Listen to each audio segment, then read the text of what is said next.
Stunt Rider interview series continues. Today we're going to talk to the London, UK-based rider Ashman46.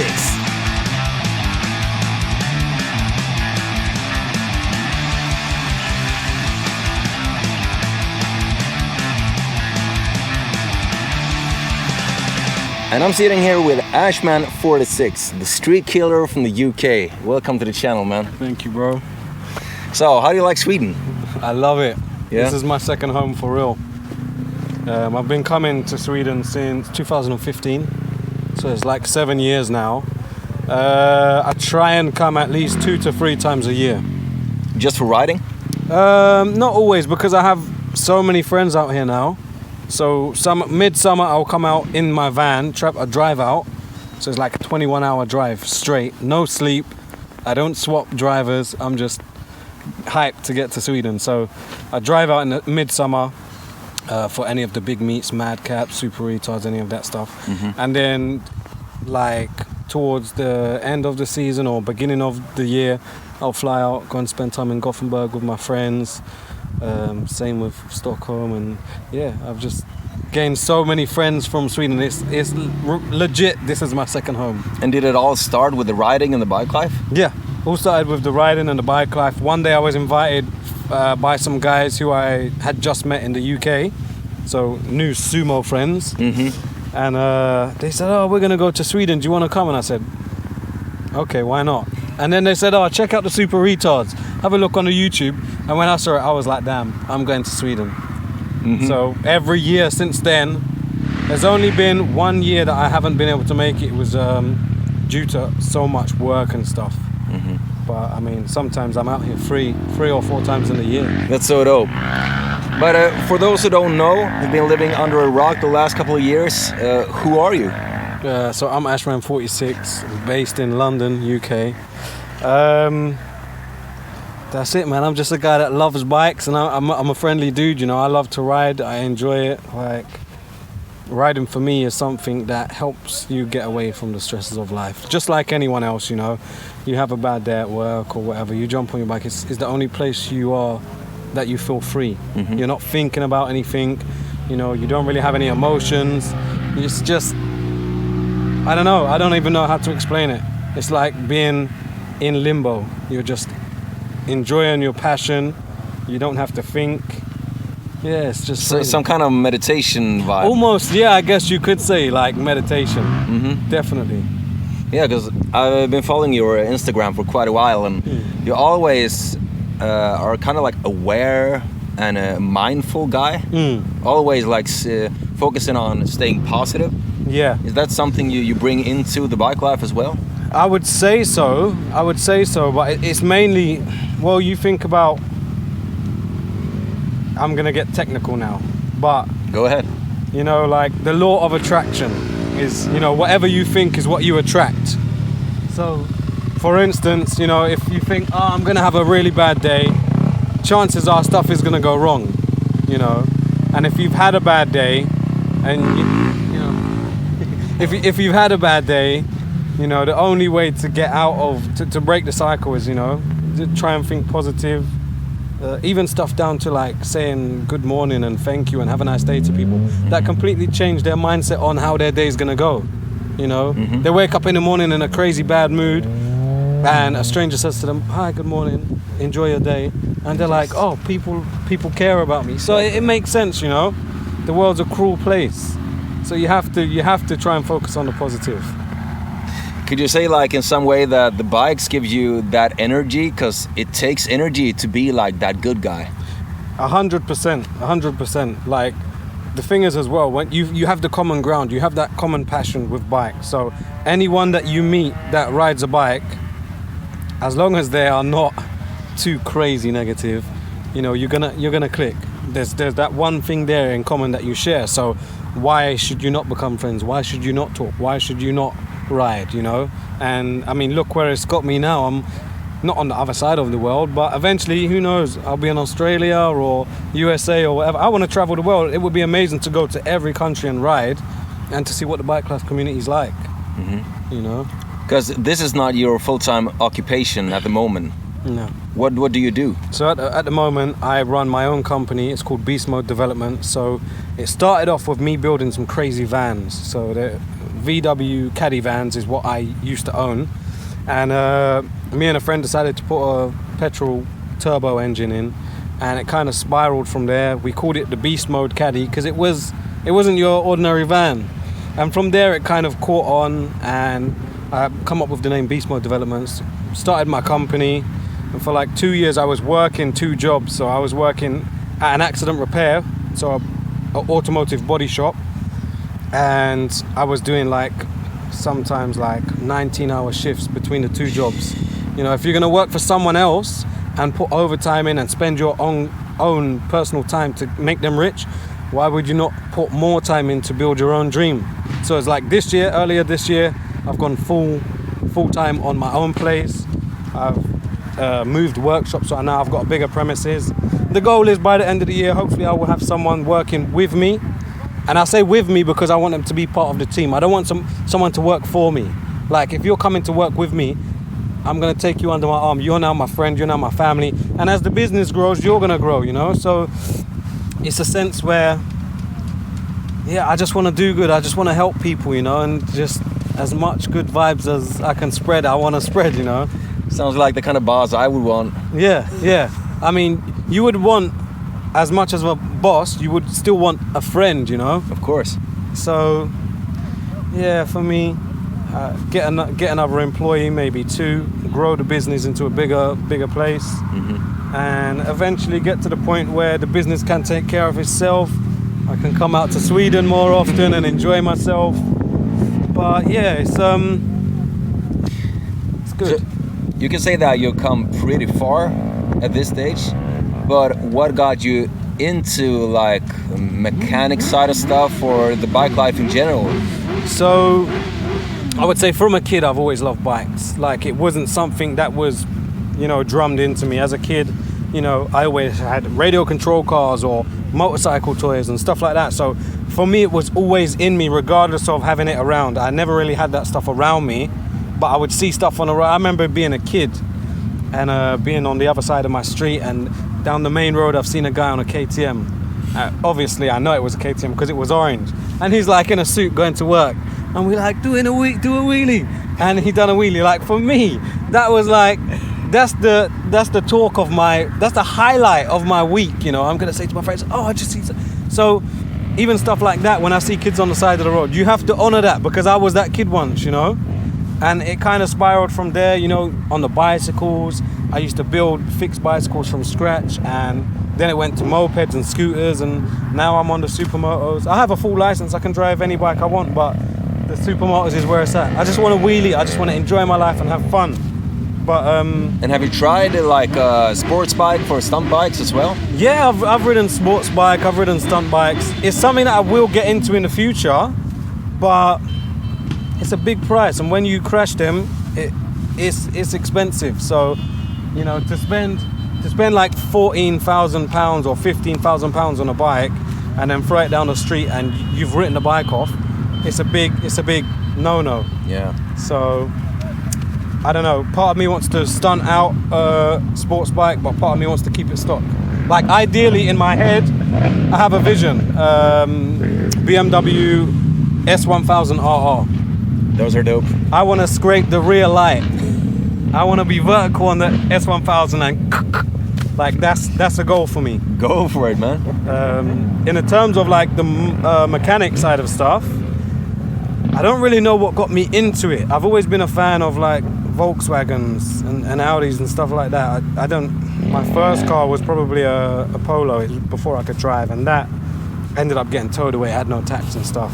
Oh, okay. The first legal car was like a Peugeot 106. But ever since like I was a kid, it's, oh, look at that car. Oh, it's got big wheels. Oh, it's got a spoiler. It's got a body kit. It's got neon lights. Back when I was a kid, it was like the Fast and Furious stuff. That was like real life. And ever since then, it's just spiraled. Modifying cars, that's part of my life now. And do you gravitate towards the styling side of modding them, or is it the tuning? I mean, or both? It's mainly performance upgrades, but I mean, I do both. You know, it's cosmetic and performance. Like People want exhaust pipes. People want their vehicle lowered. People want air suspension. I can do it all, man. I just don't really like doing engine rebuilds and stuff like that. It's too involved. It's too much time. But yeah, that's my life, man. Bikes, cars. That's what bike do you ride for stunting? At the moment, I've got a KTM 450 EXC, 2020. Why that bike? I don't know. I've just loved KTMs from a kid. Like I said, I see the guy on the KTM. I was like, hey. When I was old enough to ride a geared bike, I borrowed a friend's Suzuki DRZ 400, and I loved it mainly probably because I didn't really ride many geared bikes. I love this bike. I'm gonna build one. So I bought a frame and I've done a ground up build. Freshly white powder coated frame, custom graphics, fresh plastics, supermoto wheels, and I liked it, but it was a very heavy bike and underpowered. And one day we was at the spot and my friend said, do you want to try my bike? He had a 2014 Argentina 6 days. And I got on it and I was like, I need one of these. So I sold the scooter I had at the time, like high performance scooter that was a 50cc Piaggio Zip SP, but I put a 172 Gilera on that engine in, so everything's crazy. I sold that and I sold the DRZ together, and I got enough money to get like a big enough deposit, and I bought the KTM. I bought some supermoto wheels and I just paid off the last little amount over time, and from that I was like, this is it. I had that KTM for 5 years, and then I upgraded to this one 2020. I think I'm probably going to stick with KTM. I'm going to stick with it. And most of the guys in Sweden ride KTM, so it makes sense. You look really comfortable on them, so yeah, I do found something there. Yeah. So like when you first got it, like the proper stunt bike, what was your mindset going into stunning? Did you just want to learn to wheelie, or was it like the 360, like the whole mile of stunting, like with the scrapes and the getting pegs for the bike? I guess my first initial thing was like in everything, in every aspect in life, whether it's bicycle, moped, geared bike, I was just like, I just want to wheelie. I don't want to go far. So I was never really bothered about getting a sports bike and stuff like that. I always stayed away from geared bike for so long because I thought, if I get a gear bike, I know what I'm like as a person. I'm going to have an accident and I'm going to kill myself.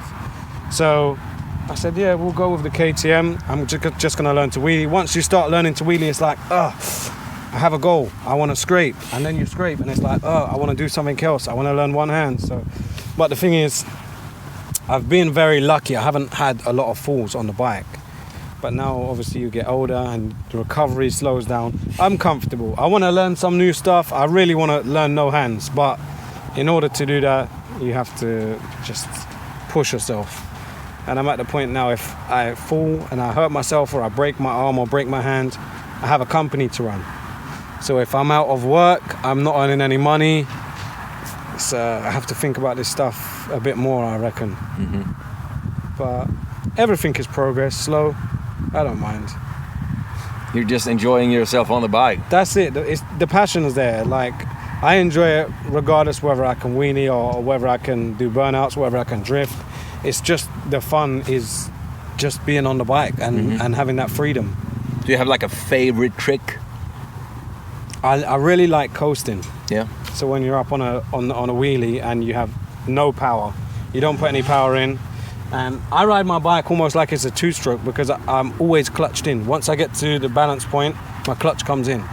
If you ask me to wheelie without pulling the clutch in when I'm here, I'm like, it doesn't happen. So that's something I need to work on in order to get to my goal for like no hands and stuff like that. Exactly. It's just the time. Seat time is an issue because in the UK you don't have crazy space to ride. And the police are a different species in the UK. Yeah. Tell me more about the police attitude towards wheelies. So the police in the UK are very enforceful, if that's a word, I don't know. But I was arrested in 2015, I believe, and it's for stuff that was on Instagram and stuff like that. So they used that evidence against me. They can do that? Yeah, UK is crazy. So I pled guilty for 4 counts of dangerous driving, And when they went to my house, they took my laptop, my GoPros, blah blah blah blah, and it went to the day to go back to the police station for them to charge me, and they rearrested me again. So with everything that they found from my house, another 51 counts of dangerous driving. So in total, it's 55 counts of dangerous driving. I've pleaded guilty to 4. And like in the interview, the police said, look, we know you're a good guy. We can tell you've got a passion for bikes, but you just can't do it how you want to do it. So they said, look, we're gonna put across that we don't want to charge you for the others because you've pled guilty for the first 4. I said, okay. And when they come for the interview, they was asking me questions in a way that I know to answer them. And to this day, I don't really like police. I don't like police, I'll be honest. But to this day, those 2 police officers saved me from saying I was guilty, because for what they had on me was like almost a book thick, and I was gonna go guilty. I couldn't believe the stuff that they were showing me.